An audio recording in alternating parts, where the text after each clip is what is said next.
So how are you feeling today? Elated, excited, happy, depressed, disappointed, being in melancholy? Yes, these are all emotions. And you also know that emotions are the basis of our success or failure also in our life. Hi, my name is Alok Joshi. I'm the student of public speaking and human behavior. And I welcome you all to this show, Alok Joshi, Talk to Rock. And why did I talk about these emotions? There's a very special guest in front of me that deals with emotions only. Ladies and gentlemen, in front of me sitting, Mr. Mani Kandan. Mr. Mani Kandan is emotional well-being coach. So I take the opportunity to invite Mr. Mani Kandan to Alok Joshi Talk to Rock show. Welcome, Mani, to this show. Thank you. Thank you, Alok. Thanks very much.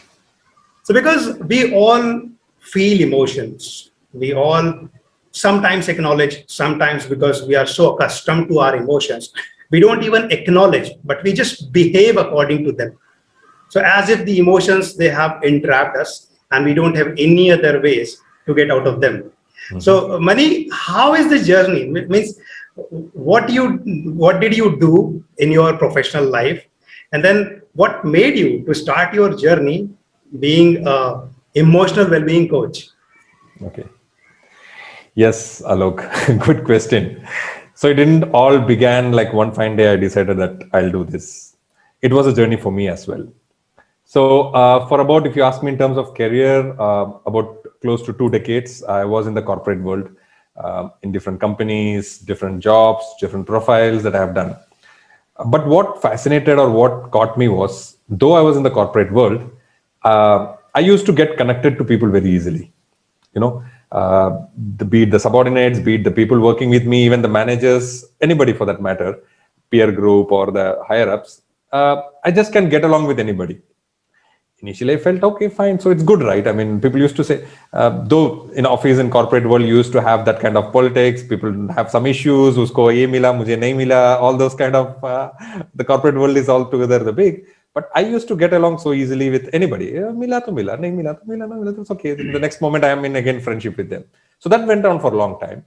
And people used to, like I was saying, I used to help people in whatever way I can, like be it by, because they used to share the personal things with me, personal problems, personal challenges that they're facing in their life, be it in their career, relationship may. And I used to just say, why don't you do this? Maybe this will work, or you can do such kind of things. And then they used to, some of them used to try and something used to work, and they used to come back to me and say, hey, this worked for me. This is nice. Thank you. And I used to feel satisfied. Right? I could say something and then you could do and something changed for you. That gives me satisfaction. And that went on for long. And then at a certain point of time, I said, okay, it's good. But somehow something kicked in me to say that this is like my calling. I like doing it. I can do it for as much time as I want. It's like my passion. You know, then they say passion. Passion is something that drives you every day, that motivates you to do things without seeing your time. Watch nahi dekhne ka pada. Oh, it's time. No, I can go on and on. Right. Then I realized I should start impacting more. I should reach out to more people. And then slowly I evolved. I should say it is not one fine day. Like I said, it evolved from that process to where I am today. And this is nothing. This is like maybe a one step forward. I have thousands and thousands of steps to take before I reach my destination. So yes, absolutely. And because when you organize and then you recognize your passion, because recognizing the passion is quite easy at some point of time when you become mature. But then organizing this stuff to work on that passion, it's very much important. So, Mani, after having decided that you will definitely work on these things, so what's your experience? Like, how long have you got into this particular segment? And what's your experience with people? Can you share some of the experience of people whom you work with and they got some benefits out of it, and then they decided and they watched the real shift in their emotional well-being after this? Yeah, sure, Alok. So, if I may say, if you ask me the time period that I'm in doing this, I would say unofficially it's been for long. I don't know when it started off, but maybe officially seriously into this, it's been a year that I've been dedicatedly doing this and helping out people. And one thing which most of us lack, which we are all emotional beings. Even I am an emotional being. It doesn't mean that I am coaching people. It doesn't mean that I don't get emotions or I am like always the same way. Kuch bhi ho jaye, I'll be the same steady. No, it's not the case. We go through everything. But the idea is, initially when you introduced, you pointed out, many a times emotions control us. Emotions empower us so much that we don't know what to do. Right. And that's where the challenge is, and that's where the things become very hard, when you don't know how to manage your emotions. And be it anything, be it anger, be it frustration, be it terrible, be it kind of the kind of negative emotions, even for that good emotions, happiness, you're always overjoyed for no reason, you are like laughing and then people think, what is the problem with this guy? So everything is a problem. So the best thing is to be in a balanced way, and you learn to manage your emotions. And that's what I basically teach people who come across to me. I do one-on-one coachings, I have my programs, all that. And with people, with, like you asked, they have seen extremely good results when they realize this thing. So most of us have the notion that emotions are not learnable. Ye to hota hai, or I get angry. I mean, this is a situation, this is a thing I get. All this comes naturally to me. Yes, they do come naturally. In fact, emotions come to us. Science has proved that emotions are built in us even before we come into this world. Even before we are born and we come out of our mother's womb, we start feeling different kind of emotions. We sense different things. Right. So that's how powerful emotions are. So right before our birth or coming to the world till our death, they are there ingrained in us, and you cannot escape it. That's Right. why that's part of our brain, and because those are the things that I speak about. I don't want to talk about now in my webinars. How does the brain work? Yes. How is that related to your heart? And what are the different types of emotions? From where does the emotion come from? Scientific data and information is what I share. And what happens if you don't really manage your emotions? Right. I mean, I didn't think it was so very deep until I went into this topic, learned from people who preach it, who teach it, and also like today we are in the Google world. And as I learn, and I get into deep, I feel that it's profound.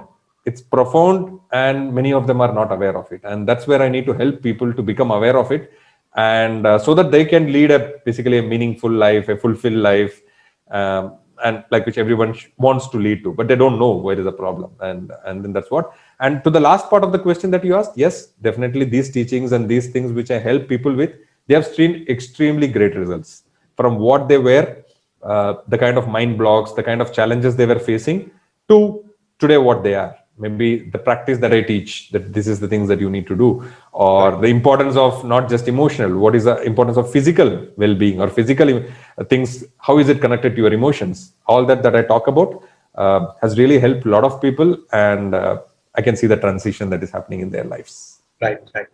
And as I also analyze myself, many times we also become angry, and most of the times when we are praised, we become very happy, and we want to do those things repeatedly because of this dopamine rush. But see, when seeking a help from an emotional well-being coach, many times I think, okay, it's okay. There are some emotions and we have to go through those emotions. But when do people come to you? Because this is the routine thing. On a routine basis, we don't know how many emotions we go through day in, day out. But when seeking a help from an emotional well-being coach, how do people come to you? Or when they come to you, when they find some problems, or they just out of the curiosity, they do come to you? Okay. Very good question, Alok. Because I would answer this in both the cases. But if you ask me in percentage wise, or in terms of if you want to split, it would be mostly when people are really having some tough time and they don't know what to do, come out of it, and what to do at this point of situation, or there are some blocks or that kind of worry or that kind of which they don't know how to manage these things. Right. And that's where most of the people come. Only certain number of people are like, okay, let me see what it is, or is it something interesting, or is it like curious, or maybe even to what I talk. Like many people attend my webinars and they see that, oh, Mani's talking something which makes sense. Maybe I should learn more from this, more from him. And then they come, which is a lesser percentage. Yes. But more of them who are really having some challenges, who are having some mind blocks, and who want to get better at handling their emotions. And those are the kind of, because they know there's a sense of realizations already in them. Like, no man, something, this was not me. This is not my real true self. Right. So I should do something about it, and then maybe this person can help me, and that's where they come mostly. Yes. And that I'm able to help them, that gives me again more satisfaction when I'm able to do that for them. Right. Because what happens, it's still in India and even in the various parts of the world also, this is still a taboo to go and visit any of the person like who's related to mind, who's related to thought, who's related to mental illness or mental state as such. There's still, if we see people reaching to psychiatrists, they reach at a very later stage. Yeah. When even they should reach over there at the initial stages so that they can be cured faster and with the better results as such. So in this case, does it also happen with you even that people reach you when they have reached the extreme state of their emotional suffering? Yes, I would say you're right. It's a taboo. We are in India. It's not still being. It's not easily spoken. You cannot speak that I Yes. have some mental problems or I'm facing some kind of anxiety or depression and all those things. People don't openly talk, be it in homes, be it in our society, and as a result, so many things are happening these days. I mean, I think this the picture of that is slowly changing. Uh, if you ask me, kids, college going kids, school Right. children, anxiety. I mean, for what? Exam. I don't know what to appear for this exam. What will happen? Will I be able to score? Will I be able to pass? Okay, it's just an exam. It's not your future. It's not, I know our education system in a way has felt that if you don't succeed in this, that's an end of your life. Right. And people are not trying to get that. I mean, basically, the kids of this generation, I feel, are very weak in handling such situations. Right. That's one area I've been always thinking on. I mean, how to get them emotionally stronger at things. And definitely, yes, this has been a case wherein people come at different levels, and people have come where they don't know what to do. They've gone to that level. When I really can't help because I'm not a psychiatrist, because they need a medical attention, they need a Right. medical help. I can tell them, I can counsel them, I can teach them these are the ways, I can try to bring in that, and that's like a okay. They see the changes. But if you're to that extreme levels, like you said, कुछ नहीं हो रहा है, panic attacks, anxiety attacks, they don't know what to do. Right. Then I'll have to guide them to a psychologist or a person who can really take care of them and who can help them, and which requires multiple visits, multiple sessions, and take them through the process. But at a very high level, if I can do that, if I'm able to grasp, because once you talk to the person, you know at what level they are in. Are they really able to understand what you're trying to? Are they resonating with what you're trying to say? That gives me a picture. Okay, fine. I think I can handle this person, or I can help this person in whatever way I can do. Right. To taking through my program also. Sometimes I talk to them on individual level. Sometimes I take them through my program, which is like Yes. I have a 1 month kind of a program. So I teach them various aspects, and that's how it works. So in your say, if we say in your total journey of 1 year, when you have totally indulged into teaching people about emotional well-being, who are the people in the society who are most affected with emotional disturbances? If we see about like right from the infancy to the elderly age, people are suffering from emotional disturbances. So when you see your clients, who are the most affected people who seek your advice? Okay. Like I said, look, the college going kids, students are all today facing a lot of tensions, depression, anxiety, all that they go through, which is true, which is of today's generation. But people who really are at the moment whom I handle are the working professionals, who are professionals who are not able to deal the stress and things in their work life, in their professional life, which is also hampering their professional life as well as their personal life. They're not able to balance that out. Right. And the pandemic, Corona has added Yes. more to it. Yeah. Earlier, there used to be at least a separate between professional and personal life. Now it's like both at home. And I see those professionals are the primary people who are like trying to, don't know where to balance it out, Right. don't know where to get that gap, don't know how to differentiate things and then mix up things, and then things are jumbled up. They don't know where to come out, where to break that barrier, where do I keep it separate. Right. Earlier, at least you used to travel so that chalo office mein gaye, wapas aate waqt leave the office ka, ghar pe aa Yes. jao, spend time at home. But now that's not the case.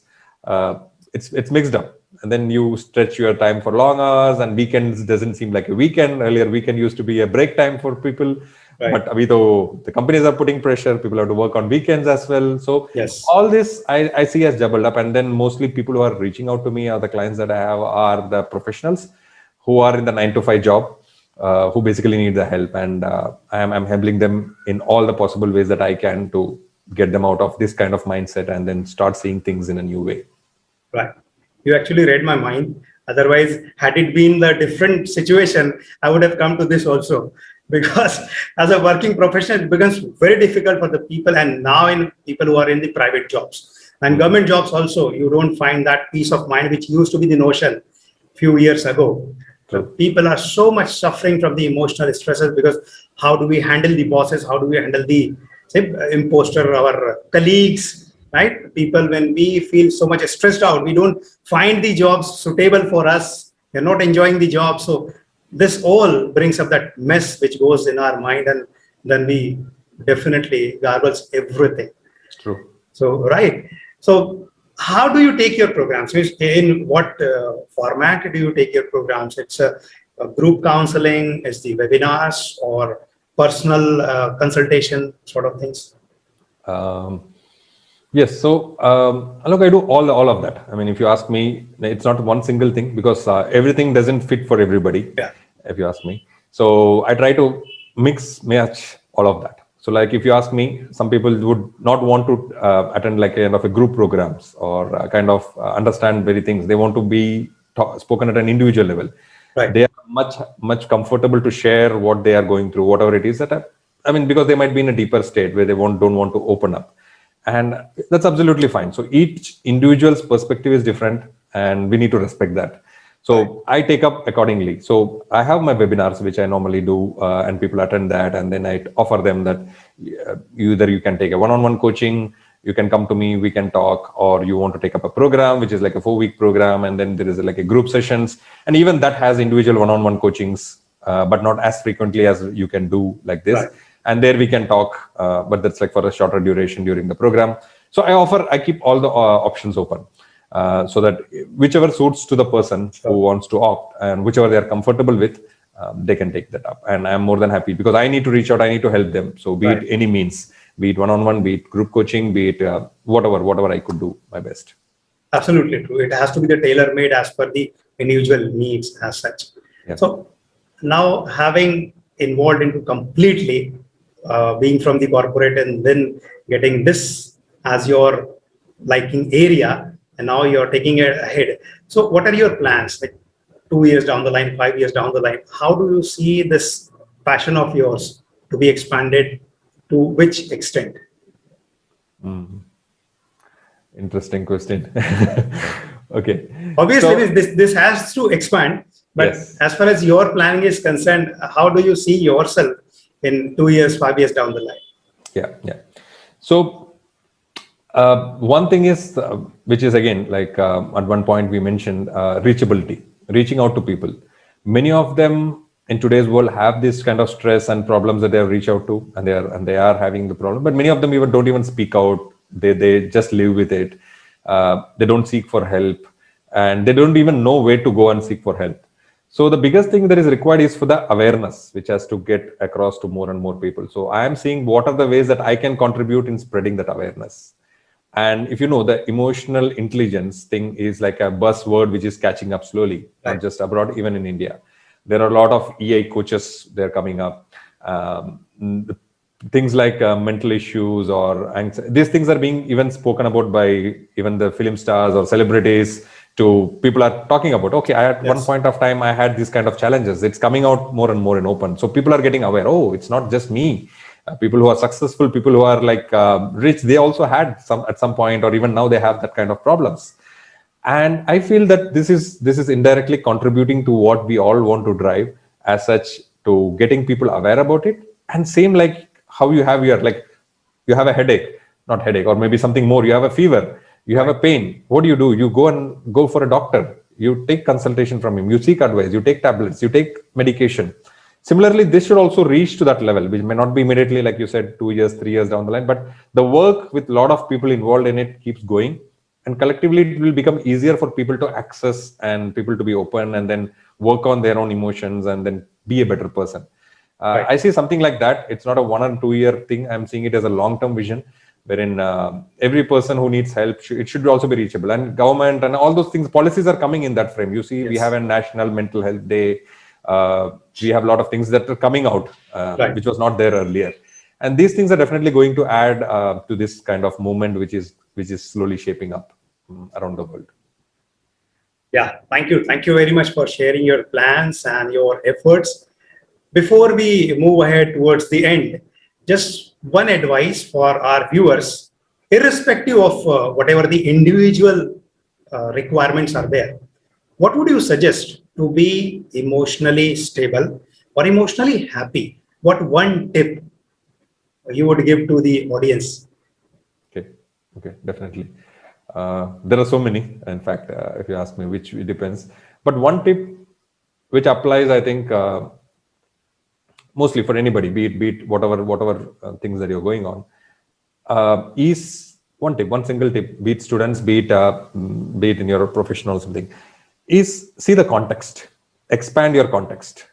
So normally, what happens when we get into that frame of mind, we just go in that too much, too deep, that we don't know how to come back out from that. Once in a while, anger, that was okay. Like certain feelings and emotions, jealousy, or kind of envying somebody, or whatever, or that stress level. Like we are talking about the college and school students, exam. We go so deep Right. that we don't see a world outside that. The context becomes it was okay. My life, exam. My thing, this much, and then don't see the whole world behind it. Like that frog they say, right? Or you're in the well and then you just see Right. that. So the one tip that I would like to say is expand your context. See the bigger picture of things. Okay, exam, fine. I'll do my best. Ho gaya to ho gaya, nahi hua to I'll repeat it again. And I'm not the first person, again, all that context, right? To fail or to be unsuccessful. Similarly, in the professional life, okay, promotion nahi mila, hike nahi mila. Okay, fine. I have other options. There are bigger things that I can do. Okay, now I can look for other options. I can speak to my manager. I can see what I can improve my performance on. What is that I need to work on? Kya karna hai? That expanding the context is somewhere kind of missing. So in whatever emotional challenge that you go through, expand the context. And people in relationships also, right? Husband and wife, kuch argument ho gaya, do bar, teen bar. You get into that context, then you see, no, this is not working out for me. Right. That's an end. Let's separate. But then after some years down the line, then you think, yeah, that was much better now. I mean, it would have been at least I have a person, Right. So that expanding context, they could see the bigger picture. Okay, I at least have somebody. How many people are there who are still unmarried? Right. People are searching for a partner. People are getting aged and not getting anybody. At least I have Yes. somebody to fight with. Yes. Yes. So expanding that context will really help as one tip, if you may ask, for most of the situations that we had. Right. So extremely useful tip, and this has to be practiced wherever you are. You are in the office, you are in the home, you are in the society, you are a college goer, a school goer. It has to be practiced as such. Even at the deathbed, also you are suffering with your emotions more than your physical conditions. The suffering of or the emotions of leaving the world, that also reigns supreme. So even at deathbed, also I think emotions are the most important or crucial factor in our psyche, which is going ahead, which is going behind in each and everything perspective we look at. So thank you very much, Mani, and we'll definitely request you to please share your details so that viewers can reach out to you whenever they are having some emotional disturbances, some emotional issues for their corporates, for their individual requirements. Also, please do share the accessibility points with you so that viewers can watch that in the description of the video and then they can reach out to you. Sure. So, Alok, I'll share my social media links Sure. across with you. You can post it in the video. Along with that, if anybody is listening, want to drop in an email or something to me, my email is pretty straightforward. My name at yahoo.com, manikandanms at yahoo.com if you want to drop it. Right. And you want me to share my mobile number as well? If anybody wants to reach out, that would. If you want, means Yeah. I'm open. That's okay because so my mobile number. Anybody listening to the audio, listening on live or in recorded, my mobile number is 9962 889390. Anyways, I'll share. Alok knows it, but anyways, again reiterating 9962 889390. You can reach out to me anytime. Send me a voice note, send me a WhatsApp or text, and we can get connected. And because these are some things, Alok, it's not like the main reason to share is not just for me getting known. But Right. the main reason is when people are in those kind of situations, you don't really wait. Like if you want to do a course, for example, Yes. you want to develop your communication skills. Right. Fine. आज नहीं तो कल जाके we'll go find out better institutes. We'll enroll, and then the program starts maybe after a month, 1 week. Right. ठीक है, you Right. can wait. It can wait. Yes. But when you really face those kind of challenges, which is bothering you, which is annoying you for a long time, you need help at that point. Absolutely. And at that point, you cannot say, okay, fine, I'll sleep over this, and after 10 days, I'll start thinking about it. No. So that's one of the reasons I thought it would be good that I can share it. And if anybody can benefit out of it, anybody wants to reach me out, please feel free to reach out. And if I can be of help for you, nothing like it. I feel immensely grateful. This reminds me of an incident where I read somewhere on the internet a few years ago. There was a person who went to commit a suicide on Niagara Falls. And he was about to jump. Something happened and he just diverted that idea and was shouting for the help. And when he was rescued, he was asked, what happened to you? He said, because I was in a fury of committing the suicide, but while I was walking towards that point, something changed my mind and I just lost that track of committing the suicide. So I think it was just the shift in the emotions. How do you feel at that particular time? And anything can happen with you. So that's why you said it's very true that emotions can't wait.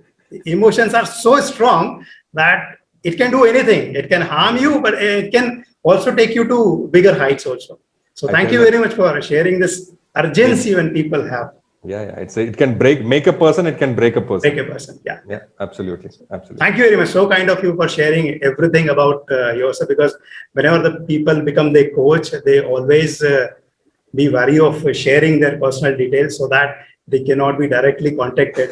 It should be channelized only, but so kind of you that you shared each and every detail of yours. We'll share in the description also for people to get the easy access to you. Definitely. Thank you very much for being over there. So ladies and gentlemen, the emotional well-being coach, Mr. Manikandan, was the special guest today. Emotions are very much important for our success as well as for our failures.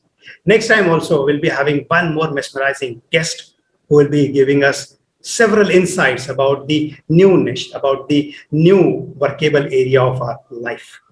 My name is Alok Joshi. Watching you smiling over there. We'll meet again with the same smile. Thank you very much. And thank you, Mani, for being here. Thank you. My privilege. Thank you.